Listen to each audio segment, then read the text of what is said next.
Hello, everyone, and welcome to this episode of the Lunar Podcast. In this podcast, I will like to present the model that I think is pretty useful that was presented by a classical esoteric philosopher, Rudolf Steiner, of the different stages of consciousness.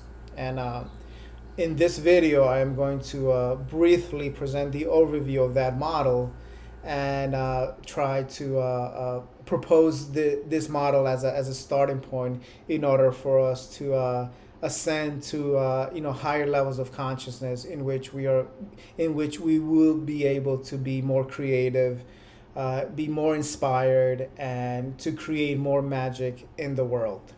So let's begin. So, as we all know, there are different levels of consciousness. There are different levels of awareness, and depending on the models that you work with, they're gonna they're gonna have different names, and they're gonna be broken down into different sections. Some models have 10, some have 7, some have 4. So, and some might have like 20. In Eastern philosophy, back when I was studying this mystic by the name of Kukai, he, which was a Japanese Buddhist sage, in one of his texts, he presented this idea of, I think, 10 stages of conscious awareness within a Buddhist philosophical model. So the idea is to attain the heights, right? The pinnacle of what consciousness can be, right? As we all know, we're not just animals, and we're not just machines. There's more to us. We have creativity.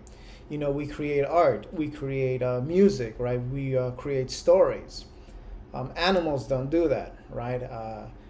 Dogs, as wonderful as they are, they're not creative, right? They don't, cats, as mysterious as they are, they don't form cultures, right? Although they probably do, at night, because who knows what the cats are doing at night? So they're probably conspiring something. Those guys are pretty, you got to keep an eye on them. But the idea is for us to enter into another state of consciousness in which we can be more creative and more of value to the world, and within the culture or within the society that we are, feel an affinity to, right? Within your group, right? So, 4 stages of consciousness: mechanical cognition, imaginative cognition, and inspirational cognition, and then intuitive cognition, right? So 4, right? Mechanical, imaginative, inspirational, and intuitive, right? So pretty simple, right? And this is one of the reasons that I think I chose this model as a basic model, is that it's simple. It has 4 stages, very simple. Simple to remember and simple to understand. At least that is what I'm trying to do in this brief episode of the Lunar Academy. So, mechanical thinking is basically our habitual ways of thinking, right? What in psychology call, associations. You see something, you see an image, and you instantly have a memory associated to it. And in the world of the internet and media, we are conditioned to react. You see a logo, you see a face. We are conditioned to have an emotional reaction to that image, so that we are compelled and propelled to click and eventually buy, eventually make a purchase, so that that company can keep increasing their revenue. That is called marketing, right? And that is how we are conditioned, right? We are conditioned to be consumers, right? And that is the wheel that we operate in unfortunately, within the mainstream culture, right? Our mainstream culture does not treat us like human beings. That's just a fact, and it doesn't take much, thinking to realize that we are treated like animals and we are treated like machines with clever marketing, right? Conditioning the way that we think and the way that we act. But it is what it is, right? So, and the general sort of term that you can apply there is the matrix, right? That is the matrix in which we live in, right? Uh, the forces that be want to suck the life out of us, i.e., our dollars and pennies, right? So that's the matrix. That's mechanical thinking, right? And that's usually how we are habitually, experience the world, because that is what the world is giving back to us. So we need to ascend to a higher dimension, right? We need to ascend to a higher a way of thinking, a higher way of seeing the world. And this is where we go to the second stage of imaginative cognition. And this is the world of artists, storytellers, musicians, poets, any creative type, they live in this world. They live in these imaginative worlds. So they experience imaginative cognition. So in the second stage of conscious awareness of imaginative cognition, we go beyond the habitual mechanical ways of thinking, and we imagine the possibilities. We imagine the various ways in which we can approach daily activities or projects that we're working on, or we imagine the possibilities in which our life direction can go, right? So that now in the imaginative world, it gets tricky because our imagination is a double-edged sword. We can imagine wonderful things. We can have incredible fantasies, but we can also imagine, the worst case scenario. And typically that is what we do. Typically we imagine the worst thing that could happen, and we believe that so concretely that it becomes a reality, and that becomes a hindrance. It stops us from acting on what we feel inspired to act upon.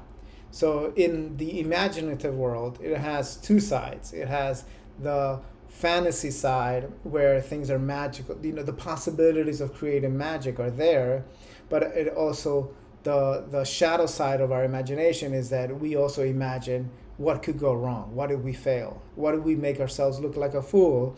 What if what if our reputation goes down the drain, right?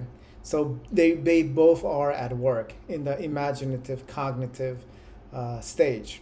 Now, the third stage, which is the stage that brings light, is the inspirational cognition, right?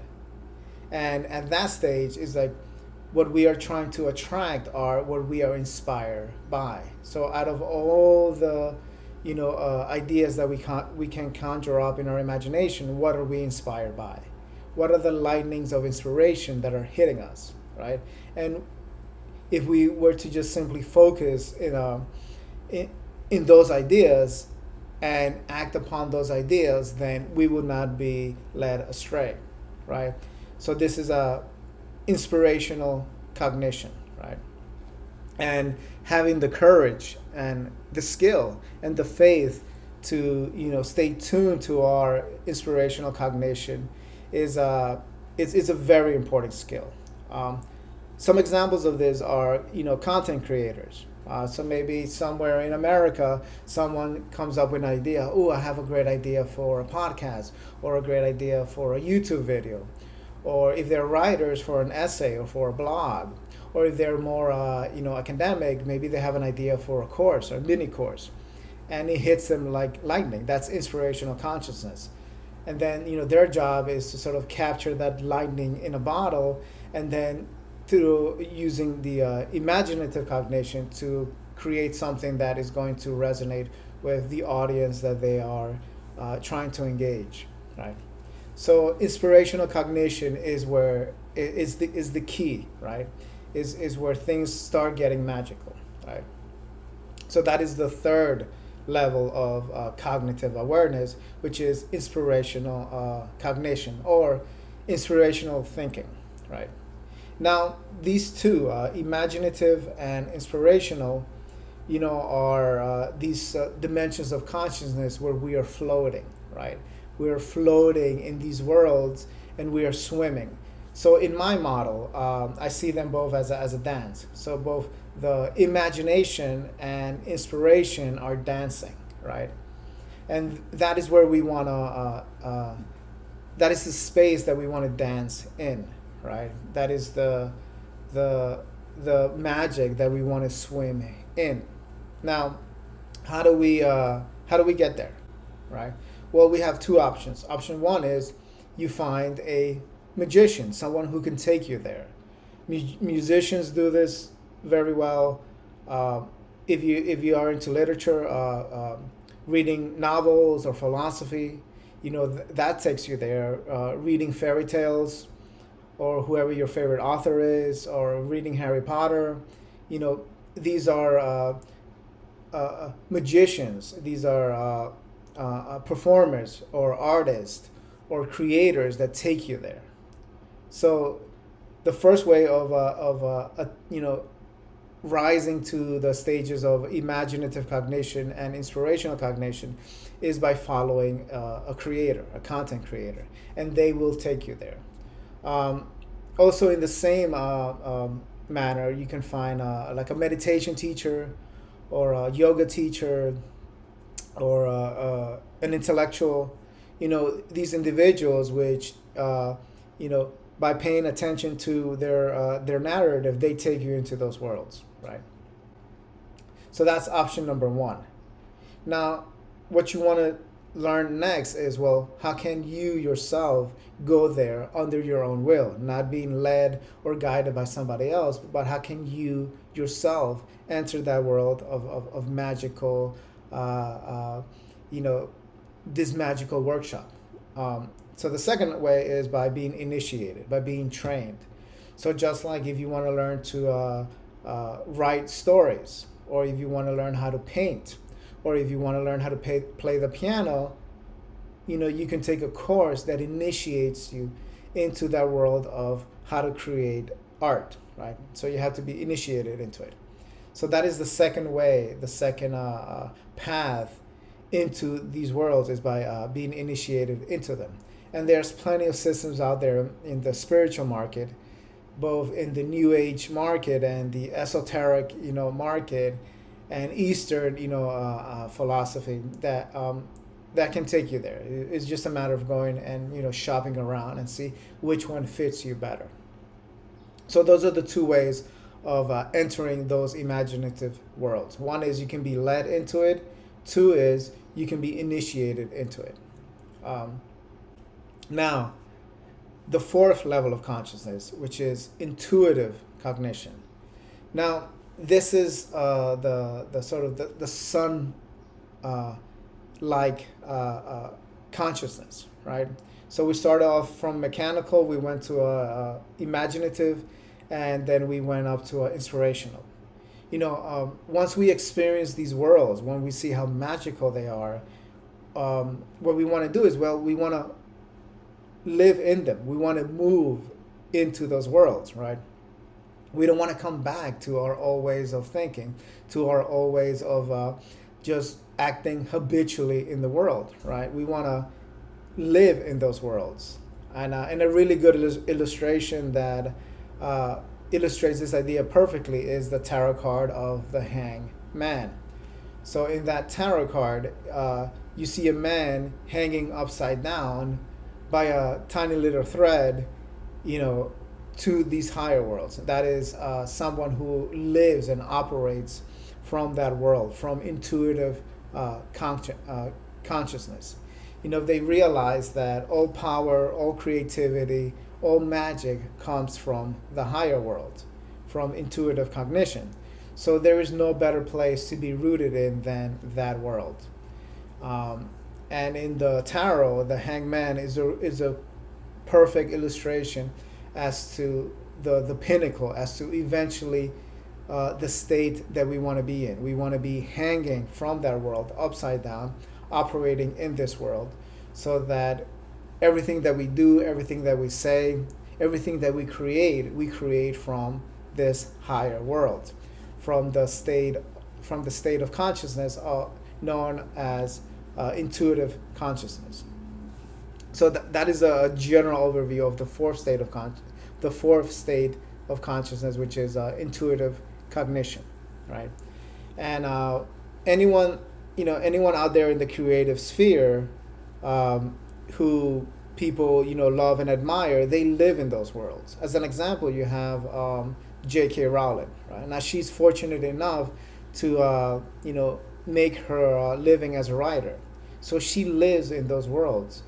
She lives in those creative dimensions where she gets all her ideas for Harry Potter. Although I think she released the last book, and she's now starting like a new series. But that is the world that she lives in. So that's an example of someone who is initiated. She is a solar initiate within the writing world, where she dwells and lives in those worlds, and then her creations in this world are rooted in those dimensions. So in her case, her writings, the words that she puts together, the stories that she tells, the plots, which are the mechanical, concrete, manifestations of those worlds. That's where they come and take form and take shape. But she is from another world, right?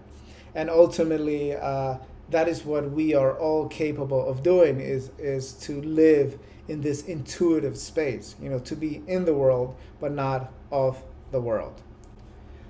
So in conclusion, the general idea here is that the general idea that I wanted to present here is this idea that there's different levels of consciousness. There is mechanical, imaginative, inspirational, and intuitive. And what we want to do is we want to swim in those worlds of imaginative and inspirational cognition. And typically what we do is we follow an artist, a creator, who takes us there. But what we don't realize is that we're being called to partake in that process of creating from those dimensions.